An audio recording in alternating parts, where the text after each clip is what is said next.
All right, what's up, everyone? Welcome back to another Lure Lab podcast here on the Serious Angler Network. I'm your host, the Captain, Andrew Full, and we hope you enjoyed the last episode where we talked about the Minnesota rig, which is like a state-regulated Alabama rig up there in the upper Midwest, particularly known to Minnesota with Minnesota guide Sam Rarden. But today we have Elite Series Pro Alex Redwine joining us, and we're going to be talking about his wintertime jerkbait setup. I'm really intrigued about this one because jerkbaits is one of my least favorite ways to fish, except for early spring. So I'm really looking forward to hear what his favorite jerkbait is and his setup and the whole shenanigans and shebang. So let's get Alex on here. What's up, man? Hopefully we don't have any technical difficulties. How are you down there in Ohio? No, I'm doing good. It's not too cold down here yet compared to you up there, but it's definitely a little bit chilly. I'm looking forward to getting south here in a few months. Yeah, getting ready to leave the Ohio River wiper fishing that you've been experiencing pretty much, Yeah, right? yeah. It's kind of on the bass fishing or the wiper fishing's still good. The bass fishing's kind of a little bit on the tail end of the way out, but I was able to get a few decent days in the last couple months here, so got kind of a hold of that fall bite that some of us kind of I love love around here. Ohio River fall bite. Yeah, where it's slightly better than the dog days of summer. So it's what you go from 5 bites to like 8 bites. Yeah, pretty much. And like you That catch them off of things that like make sense. You're like, oh yeah, there should be fish there. oh, fantastic. Sounds great. So, and I know we are talking before we record this that you've been catching some fish on a jerkbait, so it makes perfect sense to kind of talk about it. So let's dive right in, right? Like, what is your favorite wintertime jerkbait to throw? Just Yeah, everywhere you go. everywhere I go, yeah. So actually, like here recently, probably this whole year, or at least the last half of the year, like I've been throwing a jerk bait more now than I ever have before. Um, just I don't know, I haven't really experimented much with a jerk bait. I just kind of like never really knew what the right conditions were to throw it. I always thought it was kind of a spring bait, like a pre-spawn bait. But I've been throwing it like a ton, like I'd say like the last 5, 6 months, and like just the most easy thing that I've like been able to throw is just a Berkeley Stunna, just because I have a lot of them. And I've also like liked how they're just kind of like ready to go out of the box. You don't have to do like a lot of tweaking to them or anything like that. Like straight out of the box, they twitch, jerk straight, and everything like that. And they have killer hooks on them. But I've just been throwing just the Berkeley Stunna. I actually have it here. This is actually some Ohio River. Um, you can actually, Juice. yeah, slightly. It's got a lot of teeth marks on it. But yeah, this is just a Berkeley stun of the 112 plus one. But yeah, this is kind of what I've been doing a lot with lately. It's just something that I've actually like, gained a lot of confidence with. I got a box full of tons of other jerk baits sitting right here too. But yeah, I've been experimenting a lot with this, and the biggest thing that I've like learned, at least on river, maybe it's just the Ohio River or river systems in general, but I've kind of been throwing that jerk bait in the same places that I would traditionally throw a like square bill or a medium diving like crankbait this time of year. Like I've on if I'm fishing structure that has either rocks or laydowns, instead of like my first instinct would be to like chuck a square bill up there. But I've actually been throwing this, and I feel like I've been getting a lot more bites throwing a jerk bait in something that I would typically throw a square bill in, which is, I think, super interesting. That's very Super, interesting. yeah. So do you like the normal 112 or the 112 plus one more, and why? So I've mostly been throwing the plus one, the slightly larger profile one. This thing goes like 6 to 8 feet, give or take. If I'm throwing, so like right now I got 12-pound test on, but if I put like 10-pound fluoro on here, I can get it down to that like a consistent 8 to sometimes 9.5, 10 feet. But then if I have 12-pound test on, then it's like steadily in that like 6, 7, 7.5 foot range, depth wise. But yeah, I've kind of mostly been throwing this. I do have a box full of a bunch of other colors and stuff, but like this is just a chromey color, and obviously it does a lot better in sunny conditions compared to like overcast conditions, just because where I'm at, the Ohio River is not very clear. So it's like any sort of sunlight 6, 7 feet down in the water, this like bounces off whatever sunlight is down there and just kind of gives those fish, they can actually see it a lot better. Huh, fantastic. So kind of like dive through your setup and what you throw it on. You said 10 and 12 pound test. So I'm assuming that's fluorocarbon, but like what is your rod and reel setup that you use and why?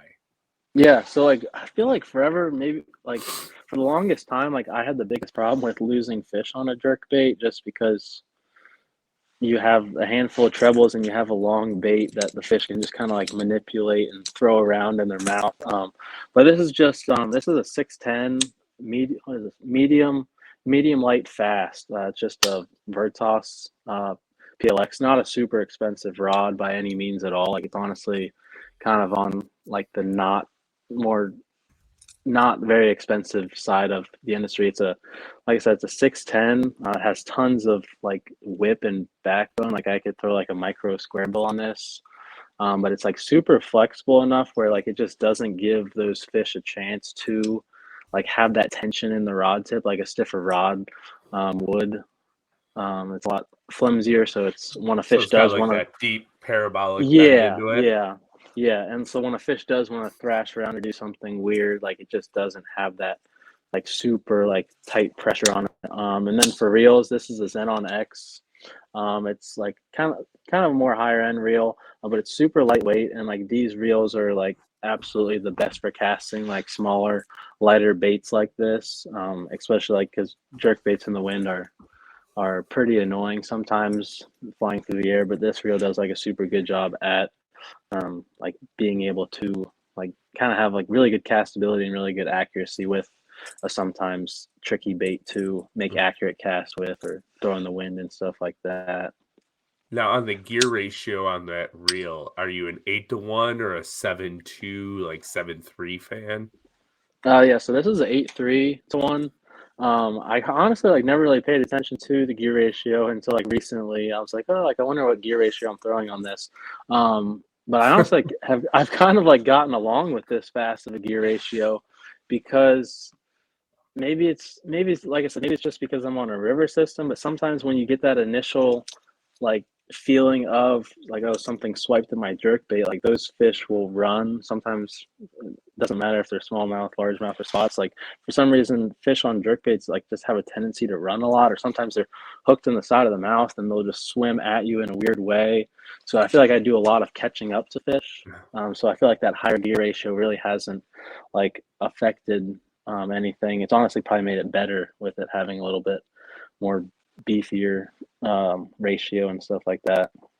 Now, let me ask you this: when the fish eats the jerkbait, right? Are you a guy that hammers them on a hook set, or are you more of like a fast reel and like sweep hook set Uh, onto a I feel like I'm just like a traditional, almost just like crankbait. I'm definitely not a hard like hook a setter. big popper? But Yeah, just all it needs is a lean because like you're working with 2 or 3 trebles mostly, like, and these are Fusion 19s and they're sticky as can be.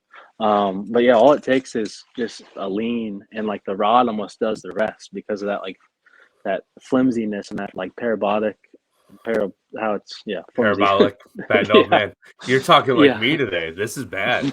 You're wearing off um, on you. but yeah, but it's like, yeah, I just kind of lean into it the same way that you would a square bill or a crankbait. Like you're you're twitching along, you got the cadence going, and then like you next time you twitch, it's just like, oh, that's mushy, and then you just kind of like let your body take it with you.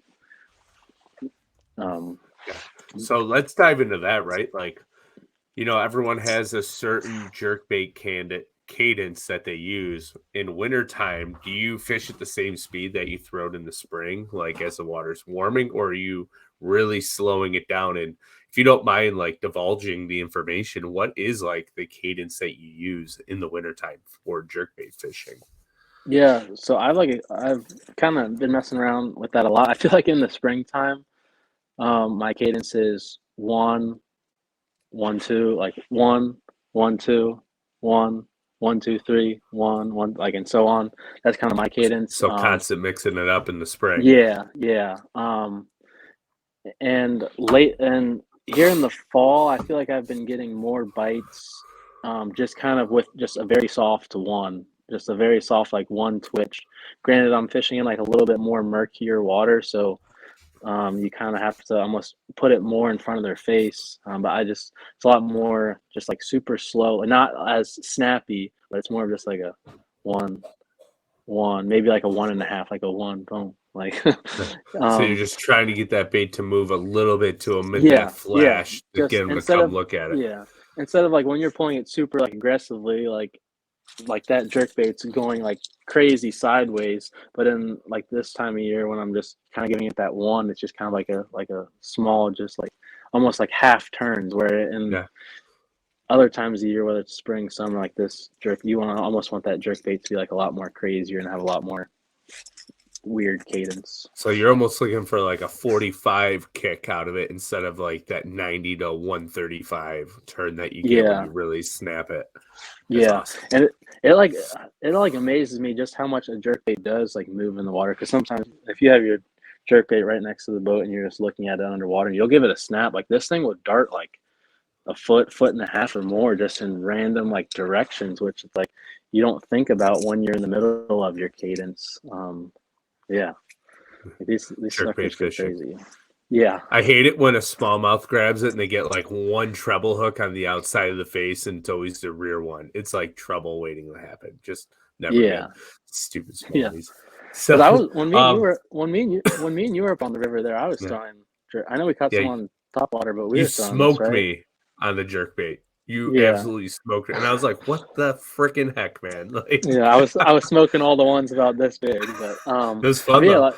I think I remember my cadence then because it was summertime and the water was a ton clear. It's like that's when you're trying to have almost the fastest rhythm that you can, because a jerkbait is a reaction bite, and in that like super clear water, you want those smallmouth because they are sightseers and they can see everything. You want those things to have as little of a look as it on that bait as they can, because again, you want it to be a reaction bite. So you're trying to make that bait go like, have that smallmouth think, oh gosh, what was that? I got to eat it, instead of it being like twitch, and they're like, oh, look at all those trebles on that bait. I'm not gonna bite that.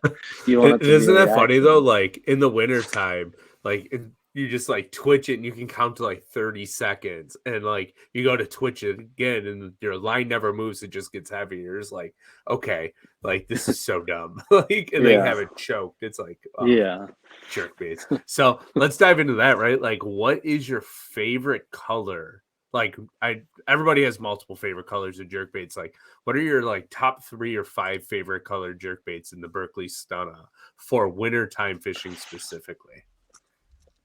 Yeah, so right now, like I said, I feel like anytime there is sun involved, it's been this kind of chromey. I'm not sure the exact color name of it, but it's like chromey with like a slightly like more like shady colored greenish back. Pretty much chrome. And then you also have, I know up north, like everyone raves over like this color stuff and like super clear water. I don't even, what do you call this color? I don't know. Was it like Northern Lights or something like that? Is that it? Yeah. I think. I'm like not too caught up on all the stunner names, but I know a couple of them. Yeah. Like this is like for sure when I go more up north, there's a color like that.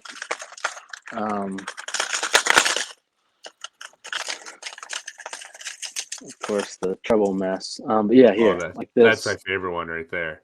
So like Phenom Shad, I think, or something. Yeah. That's and it's like translucent and greeny, and like on the bottom it kind of has almost like that little purple reflection. Like these are just colors that I have confidence in. I think I have. Here we go. What color is this? Bronze back. I'm excited to kind of like throw this more once I go down south, because Florida shiners and it works pretty good up here too. Gold colored baits. Yeah, like goldish color. This one's bronze back.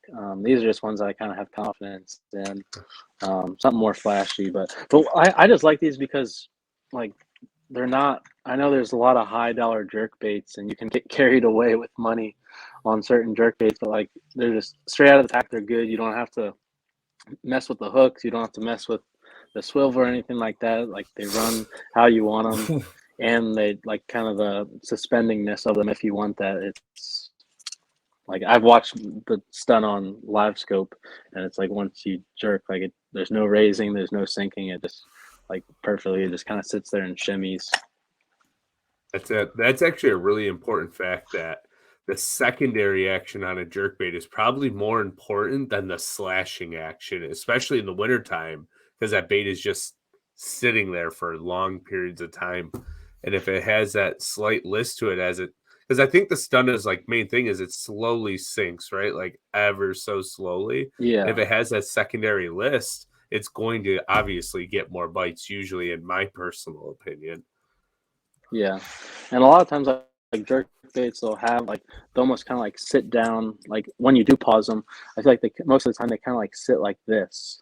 And Mm-hmm. like I don't know, I feel like sometimes it represents a bait fish maybe slowly just deceasing or struggling. Deceasing. Love it. So, do you do any modifications to the stunner, or like have you messed around with like adding a secondary split ring on, or taking hooks off to make it suspend more, or upsizing hooks, or anything like that? Like, have you done anything crazy to like try to get extra bites on it? I have not, no. I know I feel like I've heard some people they'll change like they'll make the back hook like slightly like they'll change the back hook just a little bit more just because a lot of times like fish will just maybe just barely slap at it or barely try to nip it and like they'll make the back hook just like a hair of a size bigger.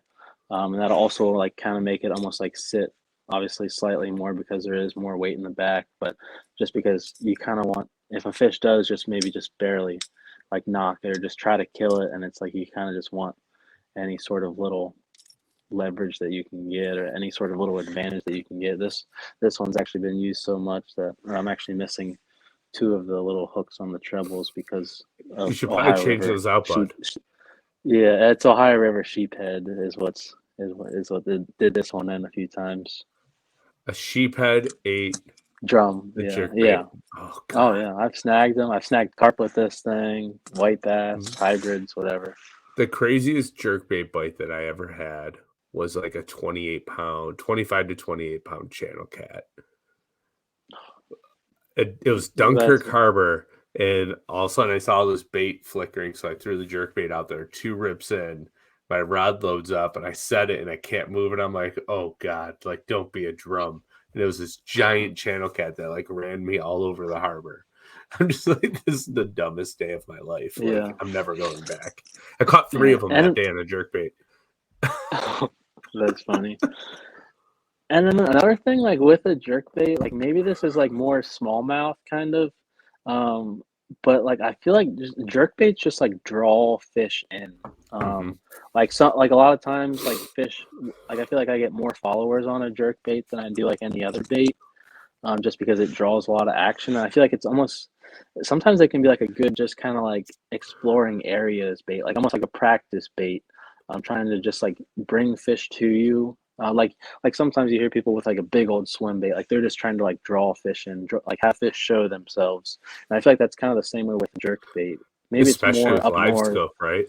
Yeah, yeah, exactly. And like up north, like if you're on like a big clear lake or whether it's New York, Lake Erie, St. Clair, um, but yeah, you can just kind of you can cover tons of water with it, and like a lot of times you'll see fish following you, like maybe swiping at it and missing it, and you're like, oh, there is fish here. I just need to maybe throw something else. Maybe they're just not biting a jerkbait right now.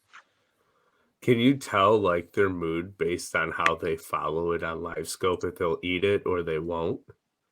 Especially now Yeah, the water temp is cold.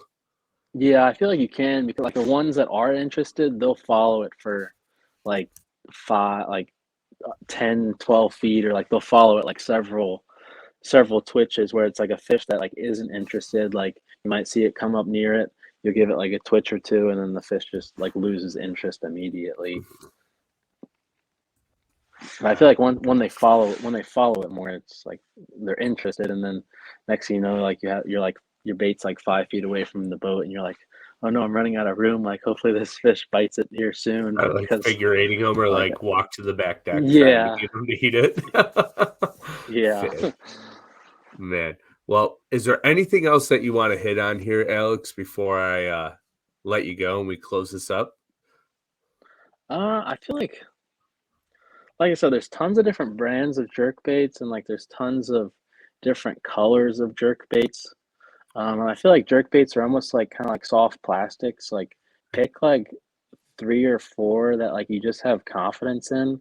Like some that'll like you have confidence on cloudy days, some that you have confidence in overcast days or clear water or muddy water, and just kind of like stick to those handful of colors and just like kind of grow confidence in it. Because like I said, there's tons of colors, tons of different body styles on jerk baits. It's sometimes very easy to get kind of like overwhelmed or like lost in the jerk bait world. Like here's just one of my boxes, just a little Plano box. And like there's like all sorts of like different things, and like looking at it, you're like, oh gosh, like what's the conditions, what's the water temperature, like what color do I need to throw? But Yeah. then it's like So let me ask you that one real fast, right? Like, so in the wintertime, and then I'll let you go. In the wintertime, you have a sunny day and the water's like 42, like 38 to 45 degrees. What is the jerkbait you go to on the sunny day? And then what is the jerkbait color that you automatically reach for on a cloudy day? yeah, so like a sunny day would be like something like this more chromy color, or that like bronze back, which is like more gold. And on like a more cloudy day, this is just one that comes to mind. Treble hooks, don't you love them? Oh, This is just kind of like more like a ghost. This is just kind of like more of like a ghost minnow color, where it's like more kind of super universal. Like it's not super flashy. It's more, just kind of like more standard, more relatable to like a bait fish. it's more paint than it But is translucent and see-through. yeah, exactly. Yeah, yeah.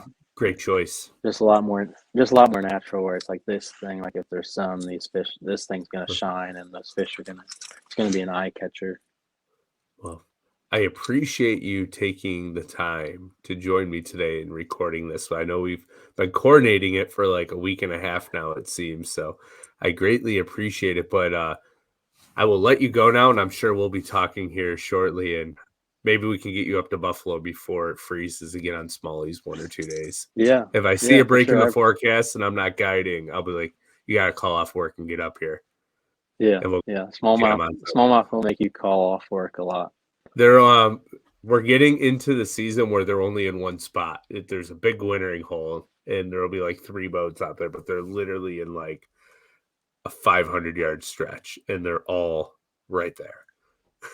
So That's awesome. yeah, once that water hits like 40, it's like game on to that one little area. So if it's Right good, I'll on. call you and be like, get up here tomorrow. So And I'll be all right. I'll be on the road. All right, man. Well, I will let you All right. go for now, and we'll chat soon. All right, Alex? Sounds All good. right, I buddy. Thank appreciate you. it. Yeah, have a good Yep. night and day. Yep. Bye now. All right, everyone. Thanks for tuning in to this week's episode of the Lure Lab, where we discussed wintertime jerkbait fishing with Elite Series Pro Alex Redwine. I wish him the utmost success here in the 2023 season. I look forward to hopefully getting out on the water with him again next year, and hopefully not jerkbait fishing, because that is my absolute weakness. But it's always fun to learn about it from other people. It's something that I really have to up my game with, especially coming into spring here. And about 3 months, I'll be getting my boat out to go jack on some Finger Lake smallies and largies. So I really look forward to that. But as always, if you're tuned in via YouTube, please hit the subscribe button, leave us a thumbs up, drop a comment below what your favorite wintertime jerkbait is. We love to see it, and maybe we'll even try it out if we get the chance coming into early spring when our water temps are really low. If you're on Apple Podcasts or Spotify, please leave a review. It helps us be seen to all other fish heads who love to watch and listen to podcasts and to learn more about the lures that we are throwing, the pros are throwing, and YouTube influencers. We're trying to get everyone on here to talk about what their favorite technique is, their best technique, and etc. And always let us know what you want to see so we can bring that to you. But until next time, we'll see you next Saturday.